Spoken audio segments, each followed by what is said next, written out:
All right, let's dive deep today. We're tackling the greatest thing ever known. You're here to learn about Ralph Waldo Trine's work. Oh, yeah. A fascinating one. And I have to say, even the title itself really grabs your attention. Hmm. We're looking at an early 20th century text here, so get ready for a bit of a philosophical and spiritual journey. Yeah. So what we're aiming for in this deep dive is to really get to the core of Trine's message Yeah. and then explore how it might connect with your life today. Exactly. And the really interesting thing is that Trine suggests this greatest thing. Yeah. Well, it isn't some kind of hidden secret or anything like that. Yeah. It's something that we all can access. That's the beauty of it. He's not Yeah. presenting some kind of, mystical riddle. He's arguing that this greatest thing is something that's already within us, just waiting to be realized. Okay, so let's get into the specifics. Trine states, and this is a direct quote, "The greatest thing ever known, indeed, the greatest thing that ever can be known, is that in our real essential nature, we are one with the infinite life and power." Powerful words. It's a really powerful statement, but what does it actually mean? Well, it's all about recognizing that deep down, Okay. we're connected to a source of, well, you could say infinite potential and power. Yeah. Trian's talking about that feeling of oneness, that connection to the divine, to God, to the universe, whatever resonates with you personally.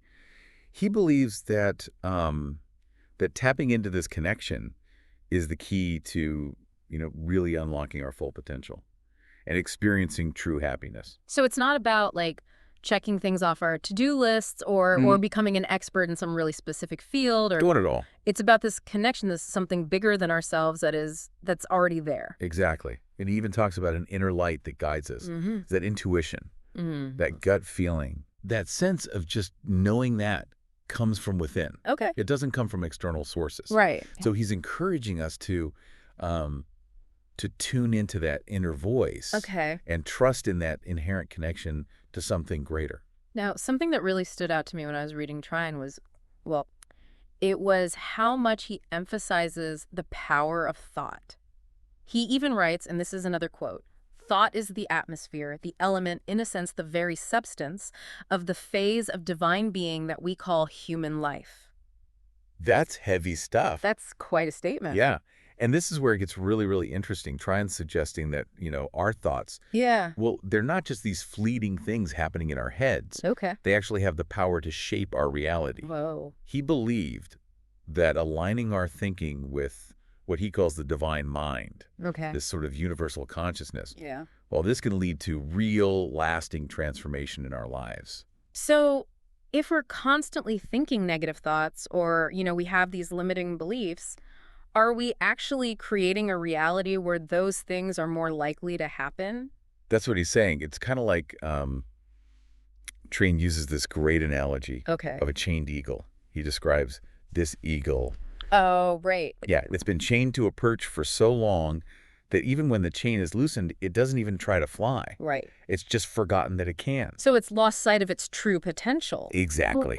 And that's what can happen to us when we get trapped by our own limiting beliefs.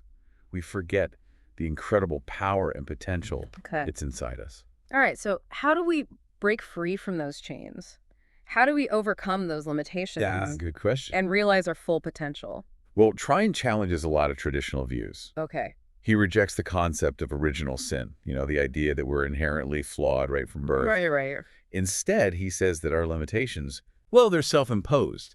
They're a result of separating ourselves from that divine source. Right. That infinite life and power. Exactly. So he's kind of flipping the script, suggesting we're not inherently flawed, but Yeah. we're inherently divine. Yes, instead of being born sinners, he suggests we are born with a divine spark, Okay. a wellspring of good within us. Okay. So this leads him to define evil, All right. not as some kind of like a powerful opposing force, Yeah. but as turning away from our innate goodness.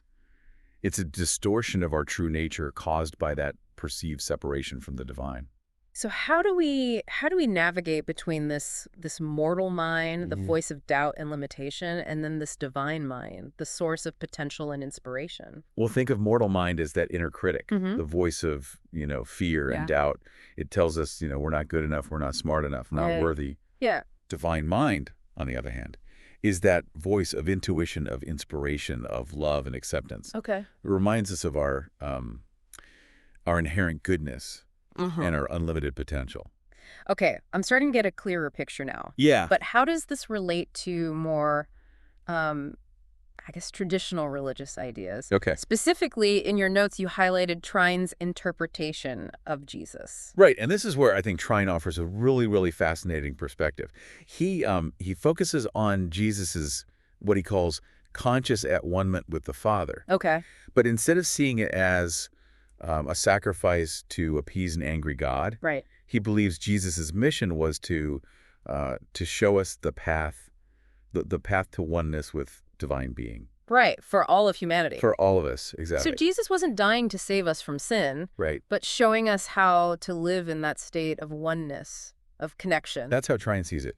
He even quotes a very powerful passage from the Bible. Yeah. Redeemed from the bondage of the senses through which alone sin comes, and born into the heavenly state, into life eternal, is everyone who comes into the same relations with the Father, and hence into the same realization of their oneness with the Father's life that Jesus came into. Wow. He's suggesting that anyone who achieves that same connection, Right.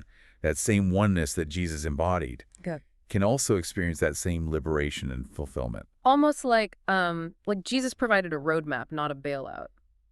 That's a great way to put it. And, Trine's ideas actually have some interesting parallel with the work of another philosopher, Okay. Johann Gottlieb Fichte. Right. You mentioned earlier that Fichte had some similar ideas. He did. So tell me more about him and his connection to Trine. Well, Fichte was also deeply, deeply interested in the power of thought. Mm-hmm. He had this radical idea of what he called pure thought, Right. the idea that our thoughts are actually the foundation of our reality. He even said, and this is a quote from Fichte, "God alone is, and nothing besides him. We ourselves are his immediate life." It does sound really familiar. It's like it echoes Trine's idea of oneness with the divine. Right. It's like they're both saying that we are a part of God, like a drop of water is part of the ocean. Exactly. And both of them emphasize that it's not enough to simply understand this intellectually. Yeah. Right. We have to live it, embody it Yeah. in our thoughts and our actions. So it's not about knowing it in our heads. Yeah. It's about feeling it, experiencing it Yeah, in our lives. exactly. But how do we actually do that? How do we actually bridge the gap between theory and practice? Well, that's where Trine offers a very practical tool. Mm. He suggests carrying the thought, "It is the Father that worketh in me, my Father works and I work," throughout the day. So it's almost like a mantra, Yeah. a way to stay connected to that infinite potential, even when life gets busy and chaotic. Right. Exactly. It's a way to bring that awareness of, of oneness, of the divine working within us into our everyday experience. Mm. And actually, this is where I think Fichte's insights really complement what Trine is saying. You mentioned before that Fichte also believed it wasn't enough just to understand these ideas. Right. Intellectually, we have to actually live them out. Yes, Fichte was a huge advocate for putting faith into action. Okay. He believed that true spirituality, true religion, it's not just about contemplation or belief. Mm-hmm. It's about expressing that inner divinity through our actions in the world. So it's about walking the walk, not just talking the talk. Exactly. It's about embodying these principles in our daily lives. Yeah. He felt that if we're truly connected to that divine source, Mhm. well, that energy will naturally flow outwards, right. manifest in positive actions that benefit both ourselves and others. This reminds me of the saying, actions speak louder than words. Absolutely. And Fichte even takes it a step further. Oh, really? He suggests that if we're not actively expressing that inner divinity through our actions, Yeah. then maybe we haven't fully tapped into that connection yet. So it's not about passive acceptance. Right. It's about engaging with the world in a way that reflects that interconnection. You got it. It's about bringing that awareness of oneness, of divine inspiration, into every single area of our lives. Wow. It's about asking ourselves, how can I be a conduit for that love, that wisdom, that power in the world? That's a powerful question to ask ourselves. But I'm curious, how did Fichte suggest we cultivate that connection? Trine talks about carrying that thought with us throughout the day. Yeah. Did Fichte have any, practices that he recommended? He did. He was really into the transformative power of prayer. Okay. But not just any prayer. Right. He believed in a prayer that wasn't about, begging for things or trying to change God's mind, but a prayer of surrender, of alignment with the divine will. So it's more about surrendering to a higher purpose than Yes, trying to, like, force our own desires on the world? exactly. He actually shared a specific prayer Oh, really? that I think really captures this attitude perfectly. He said, Lord, Hmm. let but thy will be done, then is mine also done, for I have no other will than this, that thy will be done. Wow, that's beautiful. It is. And it really gets to the heart of that surrender and trust. But how does this relate to, actually living in the real world with all of its challenges? Well, Fichte believed that when we truly surrender to that divine will, Yeah. we experience this incredible sense of peace Okay. and certainty. Mm-hmm. It's like everything that happens becomes part of a bigger plan, Okay. a grand design that we may not fully understand, Right. but we can trust that it's ultimately leading to something good. So it's about having faith that things are unfolding as they should, Right. even when it's difficult or we don't really get why things are happening. Exactly. Hmm. Fichte actually went as far as to say that um, for someone who lives with this kind of trust and surrender, Yeah. well, for them, all effort and struggle just disappear. Really? It's like life flows effortlessly, naturally, because they're in complete harmony with the divine. It sounds almost paradoxical. Well, I think Like letting go of control actually gives us more power. it's a deep truth that a lot of spiritual traditions point to. Mm-hmm. And both Trine and Fichte believe that it's not, some unattainable state reserved for mystics or saints. Right. It's something we can all experience right now Okay. in this moment. So how do we start to shift our perspective to let go of that need for control Yeah. and tap into that effortless flow? Well, Fichte made this interesting point about the dangers of getting too caught up in the outward forms of religion. Right. He felt that focusing too much on dogma or rituals or historical details Yeah. could actually distract us from the real essence of spiritual life. It's like we get so focused on the map that we forget to enjoy the actual journey. Exactly. And he actually used this analogy of a child Oh, okay. surrounded by this vast inheritance, Mm-hmm. but they're too afraid to reach out and claim it. Right. And so the child is wandering around, trying to build their own little hut Yeah. when there's this magnificent mansion already there waiting for them. And that mansion represents Yes. that connection to the divine, Exactly. to that infinite source of potential and love. Yes. Yeah. And so often we get so caught up in our own striving, Right. trying to figure everything out on our own, Yeah. when the truth is we already have everything we need within us. Right. We just have to remember how to access it. Which brings us back to that feeling of being trapped by our limitations. Right. Like that chained eagle we talked about before. Exactly. And that's why I think, trying simple practice of carrying that thought with us. Yeah. It is the Father that worketh in me. It becomes so powerful because it's a constant reminder that we're not alone, Yeah. that we're connected to something bigger than ourselves, Sure. something that's always working for our good. It's like a key Yes. that unlocks the door to that mansion, Exactly. to that greatest thing that Trine keeps talking about. It is. And the best part is that door is open to everyone. Yeah. It doesn't matter your background, your beliefs, or your past experiences. This has been a really powerful and inspiring deep dive. Yes. We've started to uncover Yeah. a whole new way of being, Yeah. a way of living that's more fulfilling and meaningful Absolutely. and connected to something greater. Yes. And it's not an exclusive club. Right. It's open to anyone who's willing to do the inner work, Mm-hmm. to cultivate that conscious connection to the divine. So as we wrap up, what's the key takeaway for our listener? What's the one thing you want them to remember from this conversation? I think the most important message here is that the greatest thing ever known isn't some distant, unattainable concept. Right. It's a living reality Yeah. available to each and every one of us right here and now. It's not about waiting for some future event No. or achieving some special status. Not at all. It's about tapping into that inherent connection Yeah. to the divine that already exists within us. Exactly. Whether we use Trine's method of Either. carrying that powerful thought throughout the day, or Fichte's emphasis on expressing that divinity through action, Mm-hmm. or any other practice that speaks to us, Absolutely. the key is to really cultivate that conscious awareness of our oneness with Yes. that infinite life and power. And when we do that, Yeah. we open ourselves up to a whole new level of peace and power and possibility. What a profound thought to leave our listener with. As always, thank you for joining us on this deep dive. We can't wait to explore more fascinating ideas with you in our next episode. Until then, keep seeking, keep questioning, and keep diving deep into the wonders of knowledge. It's important to remember we're not just, at the mercy of fate. Right. We have the power to make choices to shape our reality.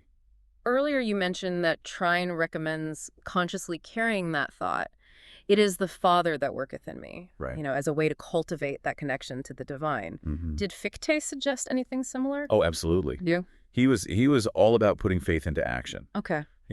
True religion for him wasn't just about contemplating or believing, Right. but about expressing that inner divinity Right. through our actions in the world. So it's about walking the walk, not just talking the talk. It's Yeah. about really living out these principles in our daily lives. Yeah, embodying them. Yeah. Okay, so how do we know if we're on the right track? How do we actually measure whether we're truly embodying that oneness with the divine? Well, Fichte believed that the proof is in the pudding. Okay.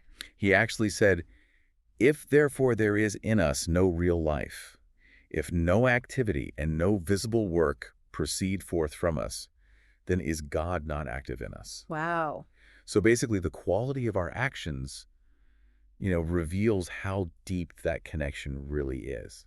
So it's not about, checking things off a list, Right. like attending religious services or reciting certain prayers. Exactly. It's more about, how we show up in the world, Yeah. treating others with kindness, Okay. contributing to something larger than ourselves. So it sounds like he's saying that our actions are like a mirror, Yeah. reflecting that inner divinity, a way to kind of share that light with the world. Exactly. When we act from that place of oneness, Yeah. and connection to the divine, Okay. well, our actions naturally become more loving, more compassionate, more just. Wow, this has been such a powerful and inspiring deep dive. It really has. We've gained some real insights into a whole new way of being, Yeah. a way of living that's more fulfilling and meaningful, Mm-hmm. and, that deep connection to something greater than ourselves. And the beauty of it is, Yeah, it's not some exclusive club. right. It's open to anyone who's willing to do that inner work, Okay. to cultivate that conscious connection with the divine. So as we wrap up this episode, what would you say is the key takeaway for our listener? The one thing I really want them to remember is that the greatest thing ever known, Mm-hmm. it's not some far-off, unattainable concept. Right. It's a living reality that's available to everyone, Right here, right now. right here, right now. It's not about waiting for Mhm. some future event Nope. or, Yeah. achieving some special status. Not at all. It's about tapping into that connection Yeah. to the divine that already exists within us. Whether we use Trine's method of carrying that thought throughout the day, or, Fichte's focus on expressing that divinity through action, Mm-hmm. or any other practice that resonates with us. It's all about cultivating that conscious awareness of oneness Yeah. with that infinite life and power. And when we do that, We open ourselves up to this incredible potential. to a new level of peace and power and possibility. Exactly. Well, thank you so much for joining us on this deep dive. It's been a pleasure. We're excited to explore more fascinating ideas with you all in our next episode. Yeah, I can't wait. Until then, keep seeking, keep questioning, and keep diving deep into the wonders of knowledge.